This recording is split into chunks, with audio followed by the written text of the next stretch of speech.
Everyone, welcome back to my YouTube channel. तर आजच्या व्हिडिओत आपण शिकतोय पास्ट कंटिन्युअस टेन्स म्हणजे भूतकाळात चालू असलेली ऍक्शन इंग्लिश मध्ये कशी बोलायची. So many people know simple past tense but when they want to explain ongoing action in the past, they get confused. So don't worry, I will explain everything step by step slowly and with the examples. So आपण past continuous tense कधी use करतो? तर आपण use करतो action was happening at a particular time in the past. म्हणजे एखादी गोष्ट भूतकाळात एखादी कृती चालू होती सांगायचं असेल तर तुम्ही पास्ट कंटिन्युअस टेन्स यूज करता. म्हणजे action that were ongoing at a specific time in the past. Action that were interrupted by another action in the past. Two or more simultaneous action happening in the past. तेव्हा आपण past continuous tense मध्ये sentence तयार करून बोलतो. तर आता ongoing action मध्ये आपण सेंटेन्स काय बोलतो? She was reading at 8 PM last night. She was reading at 8 PM last night. जसं इंटरप्टेड ऍक्शन म्हणजे I was cooking when the phone rang. I was cooking when the phone rang. They were playing while I was studying. जसं की आपण example basic example काय असतील आपण बघूया. आता बघूया आपण स्ट्रक्चर काय असेल. आपण पॉझिटिव्ह स्ट्रक्चर कसं तयार करतो त्याचा फॉर्म्युला काय असेल. तर फॉर्म्युला काय असेल? सब्जेक्ट प्लस वॉज और वेअर प्लस वर्ब आणि वर्बला ING लावायचे. जसं की सब्जेक्ट काय? I, he, she, it. Verb then was and then eating. म्हणजे वर्बला ING लावायचे. तर सेंटेन्स कसं होईल? I was eating, he was eating, she was eating. आणि वेअर कधी यूज करायचे? जेव्हा वी, यू, दे असेल तेव्हा वेअर यूज करतो. म्हणजे we were eating, you were eating. तर for all subject the verb take ING. जसं की basic example I was studying, मी अभ्यास करत होतो. शी वॉज कुकिंग, ती स्वयंपाक करत होती. दे वेअर प्लेइंग, ते खेळत होते. असं आपण सेंटेन्स तयार करतो. आता बघूया निगेटिव्ह. निगेटिव्ह सेंटेन्स असताना आपण कसं फॉर्म्युला काय यूज करतो आणि सेंटेन्स कसं क्रिएट करतो. तसे फॉर्म्युला काय असेल? Subject plus was not plus वर्बला ING. म्हणजे I was not eating, he was not eating, she was not eating. आणि were you, we, you, they असताना वेअर यूज करतो. तर were not, we were not eating, you were not eating असं.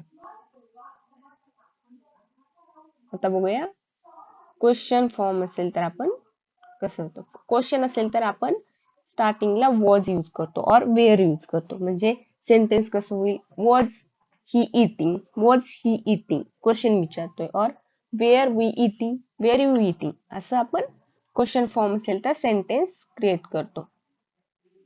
तर आता आपण बघूया की सेंटेन्स कसं असेल. तर जर action happening at a specific time असेल तर आपण काय कसं सेंटेन्स करतो? I was sleeping at 11 PM. म्हणजे रात्री 11 वाजता मी झोपेत होतो. शी वॉज वर्किंग ॲट 9 AM. काल सकाळी 9 वाजता ती काम करत होती. We were waiting for the bus. आम्ही बसची वाट पाहत होतो. आणि जेव्हा टू ऍक्शन वन इंटरप्ट होते तेव्हा सेंटेन्स कसं असणार? I was cooking when the phone rang. Or I was watching TV when my friend called me. Me TV पाहत होतो तेव्हा माझ्या मित्राचा फोन आला. किंवा she was cooking when the gas cylinder finished. ती स्वयंपाक करत होती तेव्हा गॅस संपला. We were sleeping when it started raining. आम्ही झोपत होतो तेव्हा पाऊस सुरू झाला. तर आता आपण बघूया डेली लाईफ मध्ये आपण कोणते सेंटेन्स यूज करतो. पास्ट कंटिन्युअस टेन्स मध्ये आपण कसे बोलतो. I was brushing my teeth. My mother was cleaning the house. My father was reading the newspaper. The children were doing homework. I was traveling to office. असे तुम्ही sentence तयार करायचे आहेत. आणि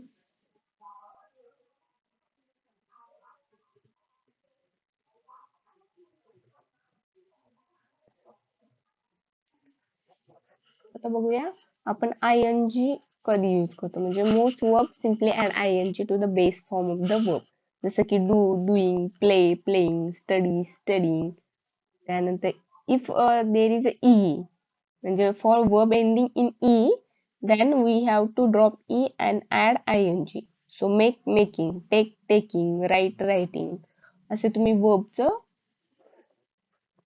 वर्बला तुम्ही ing लावायचं आहे त्यानंतर बघूया आपण टाइम एक्सप्रेशन म्हणजे आपण पास्ट कंटिन्युअस टेन्स मध्ये आपण कसं यूज करतो जसं की आपण वर्ड्स कोणते यूज करतो while when at म्हणजे specific time all day morning night at so example काय असेल I was reading a book when the phone rang तर आता तुम्हाला एक मी स्टोरी सांगते पास्ट कंटिन्युअस टेन्स मध्ये असेल जसं की yesterday evening at 7 p.m. I was studying in my room. My sister was watching TV. My mother was cooking dinner. My father was talking on the phone. And suddenly the light went off. We were sitting in the darkness. Everyone was feeling scared. After 10 minutes, the light came back.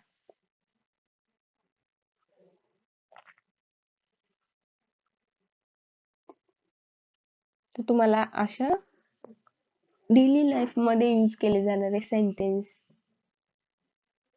Comment करायचे आहेत आणि रोज practice करायची आहे जेणेकरून तुम्हाला English सहज बोलता येईल व्हिडिओ आवडला असेल तर लाईक करा शेअर करा कमेंट करा आणि सबस्क्राईब करा